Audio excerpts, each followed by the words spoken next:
அன்பார்ந்த எனதருமை யூடியூப் நேயர்களுக்கு வணக்கம். இன்னைக்கு ராகுவுடைய பேராற்றலை பெறுவது எப்படி, ராகுவுடைய பேராற்றல் பெறுவது எப்படி? ஏன்னா ராகு என்று சொல்லக்கூடியது ஒரு விரிவாக்கமான கிரகம். விரிவாக்கம் அப்படின்னா நீளமானது. அது இருக்கின்ற இடம் என்ன சொல்கிறான்னா கண்டிப்பாக வளரும். கண்டிப்பாக வளரும்.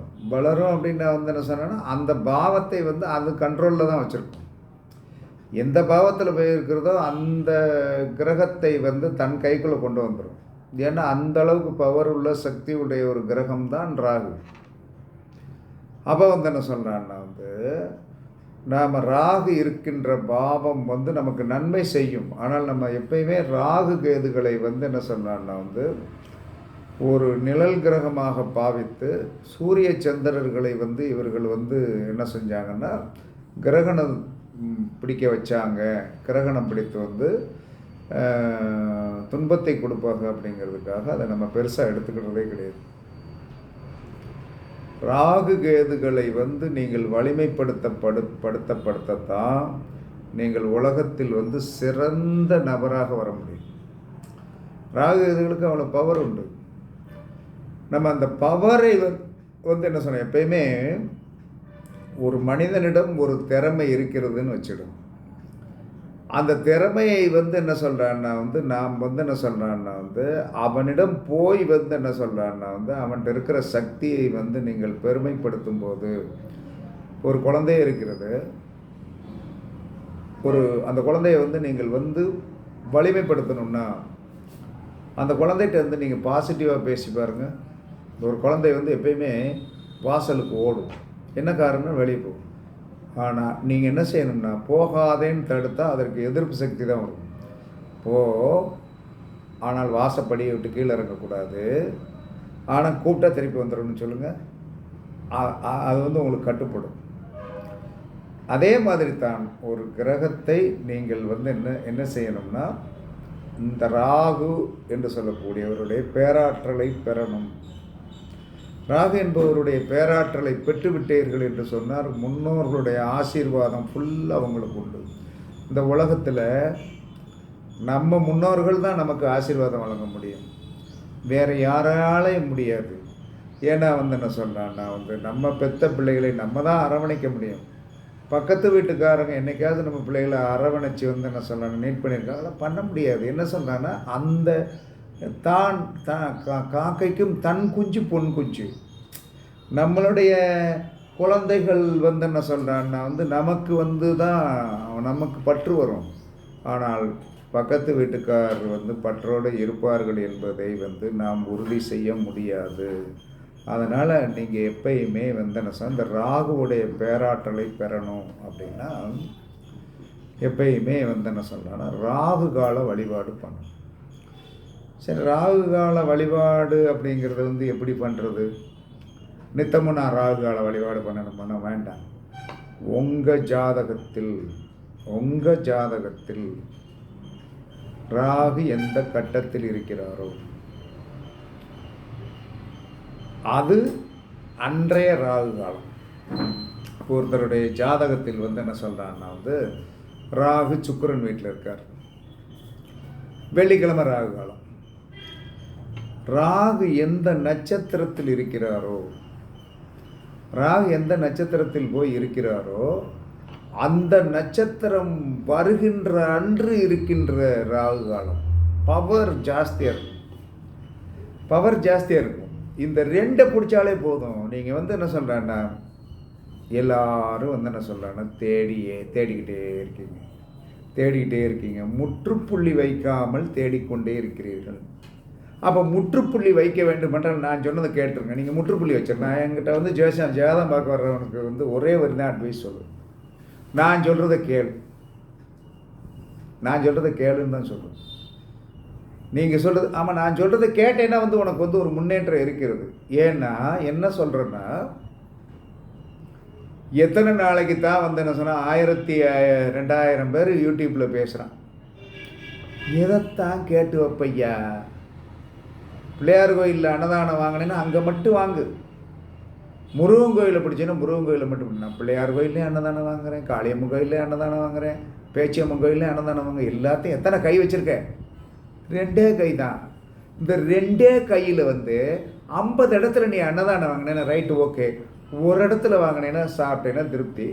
50 இடத்துல வாங்கி என்ன செய்வேன்? உன்னுடைய கல்வியும் உன்னுடைய அறிவும் உன்னுடைய தெளிவும் கெட்டு போவதற்கு காரணம் நீ நிறையா என்ன சொன்னா தேடுவதனால்தான். நான்லாம் தேடுறதை நிறுத்தி ரொம்ப நாள் ஆச்சு. அது கண்டென்ஸ் இது தான். உன்னுடைய பேரை பார்த்தவொடனே கண்டுபிடிச்சிருவேன், நீ நல்லா இருக்கே நல்லா இல்லையா அப்படின்ட்டு. என்னையா பேரை பார்த்தவொடனே? ஆமாம், பேரை பார்த்தவொடனே கண்டுபிடிச்சிட முடியும். பேரை பார்த்தவொடனே இவனுடைய லைஃப் இவ்வளோதான் அப்படிங்கிறத கண்டுபிடிச்சிடலாம். அதற்கும் நம்மளுடைய முன்னோர்கள் சித்தர்கள் நம்முடைய வழி பரம்பரையில் வந்தவர்கள் ஒரு அழகான ஒப்பீனியன் கொடுத்துட்டு போயிருக்காங்க. அப்போ இந்த நீங்கள் எப்பயுமே தெய்வமாக ஒன்றை மட்டும் பிடித்துக்கொள். நான் சொல்கிறது தெய்வம் என்ன சொன்னால் உங்களுக்கு ராகுவை பிடித்தோம் என்று சொன்னால் உங்களுடைய ஜாதகத்தில் எந்த கட்டத்தில் இருக்கிறதோ அந்த கிழமை அதில் வர்ற ராகு காலம். அந்த கட்டத்தில் அந்த நட்சத்திரம் இருக்குல்ல, அந்த நட்சத்திரம் ஓடிக்கொண்டு இருக்கும்போது அதில் வருகின்ற ராகு காலம். இவ்வளோதாங்க. இப்போ ஒரு உதாரணத்துக்கு எடுப்போம். ரிஷபத்தில் ராகுன்னா வெள்ளிக்கிழமை ராகு காலத்தை எடுத்துக்கிடுங்க. அந்த ராகு காலத்தில் நீங்கள் போய் என்ன சொன்னான்னா வழிபாடு பண்ணினீர்கள் என்று சொன்னால், வழிபாடு என்பது என்ன? எங்கே போய் என்ன சொன்னா பாம்பு புத்துக்கு போகிறீங்களா போங்க. இல்லை 2 சர்ப்பங்கள் இணைந்திருக்கின்ற 2 சர்ப்பங்கள் இணைஞ்சு பிரதிஷ்டை பண்ணியிருப்பாங்க. அங்கே போய் வேற ஒன்றும் செய்ய வேண்டாம். 2 விளக்கு என்ன விளக்கு போடணும்னா இழுப்பெண்ணெய் தான் போடணும். இழுப்பை எண்ணெய்க்கு ஈர்க்கக்கூடிய சக்தி உண்டு. அப்போ இழுப்பெண்ணெய் விளக்கு போட்டு இத்தனைக்கான என்ன சொன்னா ஒரு உளுந்த வடை, ராகுவுக்கு ஒரு உளுந்த வடை. அங்கே பூசாரி இருந்தாருன்னா சாமி வாங்க அப்படின்னு சொல்லிட்டு சந்தனமும் குங்குமம். ஏன்னா ராகுவுக்கு சந்தனமும் சந்தனாதி தைலமும் பிடிக்கும். உங்களுக்கு ஒன்று தெரியுமா? குழந்தைகள் நெற்றியில் சந்தனம் வைத்தால், பெண் குழந்தைகள் சந்தனம் வைத்தால் 10 பேர் பின்னாடி வந்துடும். ஏன்னா சந்தனத்திற்கு ஈர்க்கக்கூடிய சக்தி உண்டு. அதனால் பெண் குழந்தைகள் நெற்றியில் சந்தனம் வைத்து போகும்போது அந்த வைப்ரேஷன் கண்டிப்பாக வந்துடும். அதனால் குழந்தைகள் சந்தனம் வைக்கக்கூடாதுன்னு நான் சொல்லலை. அதாவது நீங்களே என்ன சொல்கிறான்னா உங்களை என்ன சொல்கிறான்னா ஒரு ஈர்க்கக்கூடிய சக்தியாக பாம்பை நெத்தியில் வச்சுட்டு போகிறீங்க. பாம்புக்கு என்ன சொல்கிறான்னா ராகுக்கு என்ன சொல்கிறான்னா வசியம் பண்ணக்கூடிய சக்தி உண்டு. அதனால தான் சந்தனம் நெத்தியில் வைப்பான். கேரளாவில் ஃபுல்லாக குங்குமம் வைக்க மாட்டான், ஒன்லி சந்தனம் மட்டும்தான் வச்சுருப்பான். ஏன் அப்படி? அவர்களுக்கு ஈர்க்கக்கூடிய சக்தி உண்டு. அப்போ என்ன சொல்கிறான்னா இந்த மாதிரி. அதனால் என்ன சொல்கிறான்னா சந்தனம் நெற்றியில் நன்றாக என்ன சொல்ல, சந்தனம் வைக்க சும்மா வைக்க மாட்டேங்க, பன்னீரில் குழப்பி இல்லைன்னா சந்தனாதி தைலத்தில் குழப்பி நெத்தியில் வச்சு பாருங்கள், நல்லாயிருக்கும். அப்போ என்ன சொல்கிறேன்னா நீங்கள் வாழ்க்கையில் முன்னேறுவதற்கு உங்களுடைய ஜாதகத்தில் ராகு நின்ற இடம் என்று சொல்லக்கூடிய அந்த கிழமை, 12 கட்டத்துக்கு கிழமை இருக்கு இல்லையா? ரிஷபம்னா வெள்ளிக்கிழமை, கடகம்னா திங்கக்கிழமை ராகு காலம். இந்த காலத்தில் 2 சர்ப்பங்கள் இணைந்த கோவிலில் போய் என்ன சொன்னாலும் இழுப்ப எண்ணெய் தீபம் போட்டு சந்தனம் குங்குமம் வைத்து ஒரு உளுந்த வடையை ஒரு வாழை இலையில் வச்சு அந்த ஓட்டையில் என்ன செய்யணும், உளுந்த வடை ஓட்டையில் தேனை ஊற்றி அப்படி நச்சுன்னு கும்பிட்டு ஒரு மந்திரம் சொல்லும். அந்த ராகுவோடைய மந்திரம் சமஸ்கிருத மந்திரம் தான். ஓம் ஆம், ஆவண்ணா ஆம், ரோம், ரோகிணி வரும் இல்லையா, ரோகிணிக்கு உண்டான ரோம், ஓம் ஆம் ரோம் இக்ரோம், வடமொழி இக்கண்ணா, ரவும் ஒத்த கொம்பு ரேனா போட்டு பக்கத்தில் என்ன சொல்லலான்னா ஒரு லானா போட்டு இம்மனா போடுங்க. ஓமாம் ரோம் க்ரௌம் க்ரௌம் க்ரௌம் ராகு தேவாய நமக. ஓமாம் ரோம் க்ரௌம் ராகு தேவாய நமக. இந்த மந்திரத்தை என்ன சொல்கிறான்னா ராகுவோடைய கூட்டுத்தொகை ஆகிய என்ன சொன்னான்னா 31 தடவை சொல்லலாம், 103 தடவை சொல்லலாம். சைடில் கூட்டினா 4 வந்துடணும். ராகுவோடைய ஆதிபத்தியம் வந்துடணும். அப்படி நீங்கள் சொல்லி வர வர வர என்ன செய்யும்னா உங்களுக்கு ராகுவோடைய இருக்கின்ற இடம், ராகு இருக்கின்ற இடம், அந்த ராகு இருக்கின்ற இடம் விருத்தியாகும். இப்போ 12ஆம் பாவம் விருத்தி ஆகுது, எந்த கட்டம் விருத்தி ஆகினாலும் அதில் ஒரு ப்ளஸ் இருக்கு இல்லையா. 6ஆம் பாவம் விருத்தி ஆகுதுன்னா என்ன சொல்கிறேன்னா வருமானம், காரிய வெற்றிக்கு 6ஆம் பாவம் தான் தேவை. காரிய வெற்றிக்கு 6ஆம் பாவம் தேவை. கடன், நோய், எதிரி எல்லாம் இருந்தாலுமே அதை ஜெயிக்கக்கூடிய வல்லமை ஒரு மனிதனுக்கு 6ஆம் பாவத்தில். அதுக்கு தான் உபஜெயஸ்தானம்னு வச்சான். அப்போ நீங்கள் என்ன சொல்கிறான்னா இந்த ஓம் ஆம் ரோம் க்ரௌம் ராகு தேவாய நமக அப்படின்னு சொல்லிட்டு 103 தடவை சொல்லுங்கள். என்ன கிழமை சொல்ல போகிறீங்க? உங்களுடைய ஜாதகத்தில் ராகு இருக்கின்ற நாளில் அந்த ராகு காலத்தை பிடிச்சிக்கிடுங்க. இது ஒரு வலதுகை. உங்களுக்கு கண்டிப்பாக பொருளாதார மேன்மை ஏற்படும். நல்ல யாசனம் பொருளாதார மேன்மை ஏற்படும். அதுக்கடுத்து ராகு எந்த நட்சத்திரத்தில் இருக்கிறாரோ அந்த நட்சத்திரம் மாதம் ஒரு தடவை வரும், அதில் ராகு காலம். அவ்வளோதான். அதில் ராகு காலம். இதே மாதிரி என்ன சொல்கிறான்னா நீங்கள் என்ன சொல்கிறான்னா அங்கே அந்த 2 சர்ப்பங்கள் இணைந்த கருங்கல்ல அடித்து வச்சுருப்பாங்க. அந்த கருங்கல்ல அடித்து வச்சுருக்கிற இடத்துக்கு போய் சந்தனம் குங்குமம் வச்சு 2 ஒரு உளுந்த வடையில் ஓட்டையில் தேன் ஊற்றிடணும். ஊற்றி அந்த இடத்துல நின்று நல்லா இந்த மந்திரத்தை என்ன சொன்னான்னா அங்கனே கூட நீங்கள் 103 தடவை சொல்லலாம். சொல்லி என்ன சொன்னான்னா அழகாக சாமி கும்பிட்டு வந்தீங்கன்னா கண்டிப்பாக நல்லாயிருக்கும். 2வது, ராகுவுக்கு இடம் கொடுத்த நட்சத்திரம் இருக்கு இல்லையா, ராகுவுக்கு இடம் கொடுத்த நட்சத்திரம் இருக்கு இல்லையா, அந்த நட்சத்திரத்திற்குண்டான கிரகம் எங்கே இருக்கிறதோ அந்த இடம் உங்களுக்கு நன்மையை செய்யும். உறுதியாக நன்மை செய்யும். ராகு இப்போ என்ன சொல்கிறான்னா பரணியில் உட்காந்துருக்கு. அப்போ பரணிக்குண்டான சுக்கிரன் எந்த இடத்தில் இருக்கிறானோ அந்த இடம் விருத்தி ஆயிரும், உறுதியாக விருத்தி ஆயிரும். அதே மாதிரி என்ன சொல்கிறாங்க, அதில் பாஸ்வாலிட்டிஸ் எல்லாம் பார்க்க வேண்டிய அவசியங்களும் கிடையாது. இப்படி இருந்தால் அப்படி வந்துருமா, அப்படி இருந்தால் ஏங்க எல்லா கிரகங்களுக்கும் என்ன சொல்கிறாங்கன்னா மைனஸும் உண்டு ப்ளஸ்ஸும் உண்டு. அதில் மாற்றம்லாம் முடியாது. அப்போ இந்த ராகுவோடைய பேராற்றல் இருந்தால்தான் நாம் உலகத்தில் என்ன சொல்கிறேன்னா விமர்சையாக என்ன சொல்கிறேன் வலிமையாக இருக்க முடியும். இல்லைன்னா இருக்கவே முடியாது. அப்போ ஒரு 2 சூத்திரம் சொல்கிறேன். அதாவது ஒரு ஜாதகத்தில் லக்கணத்தில் ராகு 7ல் கேது இருக்கிறவனை போய் என்ன சொல்ல நாம் சந்தித்தோம்னா அன்றைக்கி எந்த காரியமும் நடக்காது. லக்கணத்தில் ராகு அல்லது கேது, அது எப்படி மாறி இருந்தாலும் சேர்த்தான். லக்கணத்தில் ராகு அல்லது 8ல் கேது, 7ல் கேது, லக்கணத்தில் ராகு அல்லது 7ல் கேது, இல்லை கேது லக்கணத்தில் 7ல் ராகு. இவர்களை நீங்கள் என்ன சொன்னான்னா சந்தித்து விட்டு போனீர்கள் என்று சொன்னால் எந்த காரியமும் நடக்காது. அதில் இருக்கிற நெகட்டிவ்னு தெரிஞ்சுக்கிடணும். அதற்கடுத்து என்ன சொல்கிறான்னா லக்கணத்திற்கு 4, 10ல் ராகு கேதுகள் நின்றால், லக்கணத்துக்கு 4, 10ல் ராகு கேதுகள் நின்றால் அந்த ஜாதகனுக்கு ஈக்குவலாக நம்ம போய் உட்காரக்கூடாது. உங்களை என்ன செய்வான்? ஓச்சிருவான்.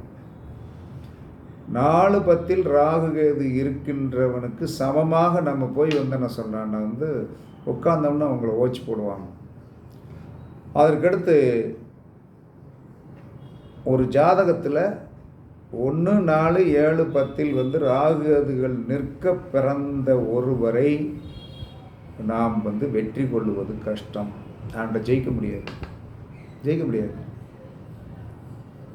அதே மாதிரி வந்து என்ன சொல்கிறான்னா வந்து இந்த 1 7 வந்து என்ன சொல்கிறான்னா வந்து 1 7 வந்து என்ன சொல்கிறான்னா ராகு கேதுகள் இருக்கின்றவன் நம்ம காலில் வந்து விழுந்துட்டான்னு வைங்க, நம்ம ஓஞ்சிருவோம்.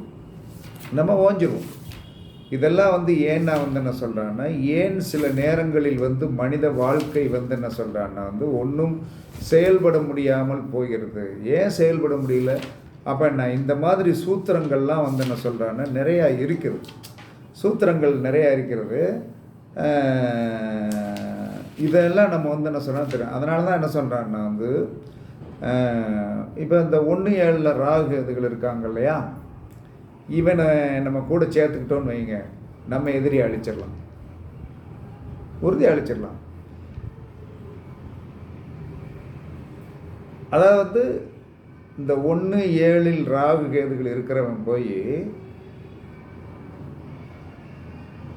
அவன் ஒருத்தன் காலில் விழுந்து வணங்கிட்டான்னு வைங்க, மன்னிச்சுக்கோங்க சாமி அப்படின்னு சொல்லி காலை தொட்டு வணங்கிட்டான்னு வைங்க, எதிரி மரணம் ஆயிடும்.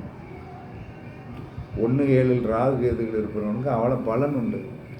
அவன் யாராவது ஒருத்தனை அழிக்கணும்னு நினச்சிட்டானா அவன் சண்டெல்லாம் போட வேண்டியதில்லை. அவன் காலில் விழுந்து வந்து என்ன சொல்கிறான்னா மன்னிச்சுக்கோங்க சாமி அப்படின்ட்டானா அந்த ஆள் இறந்து போயிடும். அதற்கடுத்து 4 10 ராகு கேதுக்கு உள்ளவன் தோளில் கை போட்டால்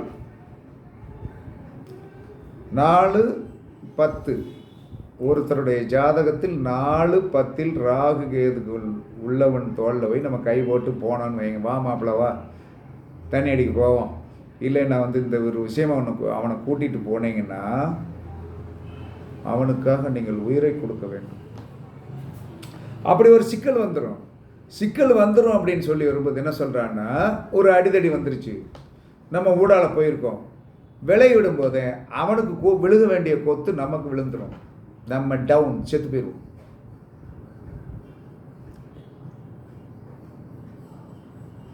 அதே சமயத்தில் இந்த மாதிரியெல்லாம் வந்து ஜோதிடத்தில் இருக்கான்னா ராகு கேதுகளுக்கு இவ்வளவு பலன் பவர் உண்டு. 1 7 ராகு கேது இருக்கிற முன்னாடி போய் நம்ம உட்கார்ந்து வந்து என்ன சொன்னான்னா வந்து நம்ம உருப்பட்டு வர முடியாது. அப்போ எவ்வளவு வலிமையை வச்சுருக்கான். 2 8 ராகு கேது இருக்கிறவங்க கூட சண்டை விடுங்க, எனக்கு 2 கேது 8 ராகு ஒன்றுமே இல்லை. இன்றைக்கி வந்து என்னை ஒருத்தர் வந்து நான் சொன்னேன் துவேஷம் பண்ணிட்டான்னு வைங்களேன், நான் ஒன்றும் பண்ணல மாட்டேன். ஆனால் ஏன்ட்ட ஒரு நாளைக்கு அவன் வந்து நிற்பான். ஒரு 4 வருஷத்துக்கு முன்னாடி ஒருத்தனுக்கு சரி பண்ணி கொடுத்தேன். அடுத்து சில விஷயங்கள் சொன்னேன், கேட்கல, காலத்தை போடா அப்படின்னு விட்டுட்டேன். முந்தானத்து பேசுகிறான், சாமி நான் வரட்டுமா, நான் எதுக்குடா வர அப்படின்னு. இல்லை சாமி உங்களை பார்க்கணும், பிள்ளை படிப்புக்காக கேட்கணும் அப்படின்னா, நீ வர வேண்டாம். அந்த இயற்கையாகவே நம்ம சொல்லி அவன் கேட்கல. ஆனால் ஒரு 10 ஆண்டு கால நண்பன்னா ஜாதகம் பார்க்க வரதில்ல நண்பன். ஆனால் அவன் சில கால சூழ்நிலைகளால் நல்லா சொல்கிறேன், இந்த விஷயத்தை செய்ய அப்படின்னு சொல்கிறேன். அவனுக்கு என்ன சொல்கிறான்னா வந்து அதை கடைப்பிடிப்பதற்கு மனதில்லை. ஆனால் அதுக்கிடையில் அவன் எங்கேயும் ஜாதகம் பார்க்காமலாம் இருக்க மாட்டேங்கான், ஊரெல்லாம் சுற்றி இருப்பான். திரும்ப வந்து அவனுக்கு அடவட்டிருக்காரு, திரும்ப இங்கே வரணும்னு நினைப்பான். நம்ம என்ன செய்வோம், அன்னைக்கு மட்டும் நீ வந்து என்ன சொன்ன, நான் சொன்னதை கேட்க மாட்டேன்னு இப்போ வந்து என் ஓரத்தில் உட்காந்து என்ன சொன்னேன், உனக்கு எனக்கு நான் செஞ்சு கொடுக்கணும் அப்படின்னு சொல்லிட்டு அனுப்பிடுவான். அவனுக்கு அவன் வேதனையாக தான் இருக்கும், அது அவனுடைய கர்மா, நம்ம ஒன்றும் பண்ண முடியாது. அப்போ இந்த மாதிரியெல்லாம் ஜோதிடத்தில் வந்து பெரிய, அதாவது வந்து இதை எதுக்கு பயன்படுத்தலான்னா, இதை தேவைப்படும் போது இந்த பயன்படுத்தலாம். 1 7 ராகு இருக்கிறவங்க, 4 10 ராகு இருக்கிறவங்க, 2 8 ராகு இருக்கிறவங்க, இவங்கெல்லாம் வந்து என்ன சொல்கிறான்னா வந்து ராகு கேதுகள் இருக்கிற இடத்த வந்து தெரிஞ்சு வந்து நம்ம நடந்தோம்னா நமக்கு வெற்றி வேணும், அவ்வளோதான். ராகுவால் நமக்கு வந்து நல்ல பலன் அடையணும். முன்னோர்களுக்கு முறையாக திதி கொடுங்க. அப்பா அம்மா இருக்காங்க ஐயா, நாங்கள் என்னையா செய்கிறது அப்படின்னா, நீங்கள் என்ன செய்யணும்னா, கண்டிப்பாக உங்கள் அப்பாவை கையை பிடிச்சி இழுத்துட்டு போய் நான் வந்து தாத்தா பாட்டிக்கு திதி கொடுத்துருங்க அப்படின்னு சொல்லுங்கள். அது திதி கொடுக்க உங்களுடைய பேர ஆற்றல் வந்து என்ன சொல்ல, உங்கள் குடும்பத்திற்கு வந்து ராகு பகவானுடைய பெரிய யோகங்கள் வந்து உங்களுக்கு கிடைச்சிடும். ரெண்டாவது என்ன சொல்லலான்னா வந்து, யாருக்குமே வந்து என்ன சொல்லலான்னா, ஒரு உளுந்த வடை வாங்கி எப்பயுமே எங்கே கடைக்கு போனாலும் வந்துருச்சு, அவங்க கூட வந்து வாங்கி உளுந்த வடை சாப்பிட்றீங்களா அப்படின்னு சொல்லுங்கள். ஏன்னா இதை சொல்லாதீங்க. என்ன காரணம்னா, ராகுவை தானம் பண்ண வளரும். 1 10 நமக்கு வரும். ராகுவை தானம் பண்ணும்போது என்ன சொல்கிறான்னா, அது வந்து 1க்கு 10 வரும். ஒரு காரியத்தை வந்து என்ன முடக்கணும். ஒரு காரியத்தை வந்து முடக்கணும் அப்படின்னா வந்து என்ன சொல்கிறான்னா வந்து, கேதுவுடைய தானியமாகிய காணப்பருப்பு அவிச்சதை வந்து யாருக்காவது வாங்கி கொடுத்தீங்கன்னா அந்த காரியம் வந்து முடங்கிடும். அதை தானம் பண்ணும்போது இந்த காரியம் நடக்கக்கூடாது, இந்த மைனஸ் நமக்கு வரக்கூடாது. ஒருத்தன் எதிரி இந்த மாதிரி இருக்கிறான், அவன் வந்து நம்மளை தொந்தரவு பண்ணிகிட்டு இருக்கான், அவன் ஆஃப் ஆகணும்னா எவனுக்காவது என்ன சொல்கிறான்னா வந்து, நீங்கள் வந்து காணப்பயிரை வாங்கி கொடுத்து வந்து என்ன சொன்னான்னா வந்து வாங்கி கொடுத்துட்டீங்கன்னா அது ஆஃப் ஆகும். அப்போ தானத்தில் வந்து என்ன சொல்லணும், வளருவதற்கும் தானம் பண்ணலாம், நமக்கு வருகின்ற நெகட்டிவை வந்து என்ன சரி பண்ணுவதற்கும் தானம் பண்ணலாம். இதான் ராகு கேதுகளுடைய ஒரு பெரிய இது. அதனால் என்ன சொல்கிறான்னா, நீங்கள் கண்டிப்பாக என்ன சொல்கிறான்னா, உங்களுடைய தாத்தா என்று சொல்லக்கூடிய அப்பாவை பெற்றவர், அவரை அனுதினமும் நினைக்க ராகு உங்களுக்கு எந்த காலத்திலும் துணை இருப்பார். அதில் மாற்று கருத்தே கிடையாது. ராகு கேதுகளை நீங்கள் வந்து என்ன சொன்னா வந்து தப்பானவர்களாக தயவு செய்து சித்தரிக்காதீர்கள். அது வளர்ச்சியை கொடுக்க. எனக்கு 8ஆம் இடத்துல வந்து என்ன சொல்கிறேன்னா வந்து ராகு இருக்கிற காரணத்தினால் எனக்குன்னு வந்து என்ன சொல்கிறேன், சில 8ஆம் இடத்தை பற்றி வந்து உங்களுக்கு எல்லாத்துக்கும் தெரியும், தெரியாமலாம் இருக்காது. அந்த 8ஆம் இடம் சார்ந்த விஷயத்தில் ஒரு பெரிய வந்து என்ன சொல்கிறான்னா, ஒரு நமக்கு வந்து அங்கே வந்து செண்டு போட்ட மாதிரி ஒன்று இருக்கும். செண்டுன்னு என்னது, நறுமணம், மறைமுக நறுமணம், மறைமுக சந்தோஷம், மறைமுக ஹேப்பி. 8ஆம் இடம் என்பது திடீர் அதிர்ஷ்டம். திடீர்னு பேசாமல் ஒரு 50,000 வந்துடும். அது அந்த 8ஆம் இடத்து ராகு கொடுப்பாரு. அவன் என்ன சொன்னான்னா, 8ஆம் இடத்து ராகு வந்து எப்பயும் கொடுக்க மாட்டார். திடீர்னு வந்து என்ன சொன்னால் ஒரு 1,00,000 ரூபா கொடுத்துருவார். திடீர்னு வந்து என்ன சொன்னான்னா, என்னுடைய வாழ்க்கையில் வந்து நான் அதிகமாக வாங்கிய பீஸு 45 லட்ச ரூபா. அது வந்து ஒரு நன்மைக்கு தான் பயன்படுத்தும், என்னுடைய குழந்தையுடைய படிப்புக்கு பயன்படுத்தும். அப்படி அந்த அதிர்ஷ்டத்தை அந்த ராகு கொடுத்தார். அப்போ எத்தனையோ கோடிகளை வந்து அவர் கொடுத்துருக்கிறார். அந்த இயக்க தெரியணும். அந்த இதை இயக்குவது என்பது, நீங்கள் திதி கொடுப்பதை முறையாக கொடுங்கள். நித்தமும் என்ன சொல்கிறான்னா, காகத்திற்கு வந்து உளுந்த வடை வையுங்கள். ராகு சந்தோஷப்படுவார். உங்களுக்கு வெற்றி வந்து கண்டிப்பாக கிடைக்கும். அதனால் நீளமான பதிவாக போகுதுன்னு வந்து பார்க்காதீங்க. எப்பயுமே நீளமான பதிவு போகும்போது நிறையா கருத்துக்களை பரிமாற்றம். நம்ம வந்து கமர்ஷியலாக இதை பேசுறதெல்லாம் கிடையாது. யூடியூப்பில் வந்து பெரிய வருமானம்லாம் வராது. வரும்னு என்ன சொல்கிறேன்னா, நம்ம வந்து இதை போய் இன்னொருத்தங்கிட்ட கொண்டு இந்த வீடியோவை கொடுத்து அவன் வந்து என்ன சொல்கிறான்னா வந்து இது பண்ணி போடும்போது வந்து நிறையா காசு வருதுன்னு சொல்கிறாங்க. எனக்கு இப்போ தான் வந்திருக்கு ஒரு 1100 ரூபா வந்துடும். ஆமாம், 1100 ரூபா வந்துடும். இதெல்லாம் வந்து ஒரு காசு கிடையாது. நமக்கு ஜாதகம் பார்க்குற வர்ற காசு, ஒரு கேஸ் எடுத்து வந்து அந்த பரிகாரத்தை சொல்வதற்கு தான் காசு. அதனால் நிறையா ராகு நிறையா கொடுத்துருக்காரு. அதனால் 2 சர்ப்பங்கள் சேர்ந்த உருவங்கள் பொறிக்கப்பட்ட இடத்திற்கு நம்மளுடைய ராகு இருக்கின்ற ராசி கட்டத்திற்குண்டான கிழமையில் போய் உளுந்த வடைக்கு வைத்து, உளுந்த வடையில் வந்து தேன் ஊற்றி சந்தனமும் வைத்து ராகுவுடைய காயத்ரி மந்திரத்தை 103 தடவை சொல்லுங்கள், வெற்றி கிடைக்கும். ராகு எந்த நட்சத்திரத்தில் இருக்கிறாரோ அந்த நட்சத்திரத்திற்குண்டான நட்சத்திரம் வருகின்ற போது என்ன சொல்கிறான்னா, நீங்கள் என்ன செய்யணும், அந்த ராகு காலத்தில் போய் இதே மாதிரி மேற்சொன்ன மாதிரி செஞ்சு நீங்கள் வந்து என்ன சொல்கிறான்னா வந்து வழிபாடு பண்ண உங்களுடைய வாழ்க்கையில் உண்மையாகவே சொல்கிறேன், பொருளாதாரம் நல்லாயிருக்கும். பண வருவாய் நன்றாக இருக்கும். ஏன்னா ராகு இருக்கின்ற இடத்தின் மூலமாக, அதில் உட்கார்ந்திருக்கிற நட்சத்திரத்தின் மூலமாக பணத்தை கொடுப்பான். ராகு பணம் கொடுக்கின்றவன், பணம் கொடுக்கின்றவன். ஏன்னா அவனுக்கு அந்த அளவுக்கு பவர் உண்டு.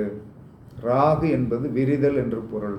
அதனால் இதை இந்த மாதிரி பயன்படுத்தி ராகுவின் பேராற்றலை பெற்று பணம் சம்பாதித்து கொள்ளலாம் என்று கூறி உங்களிடமிருந்து விடைபெறுவது கழுகுமலை ஜோதிடரசு ராயல் வி ராகவன் ஜெயபாலாஜி. சுகமே சொல்க, சுகமே சொல்க. வாழ்க வளமுடன், வாழ்க வளமுடன். வணக்கம், வணக்கம், வணக்கம், வணக்கம்.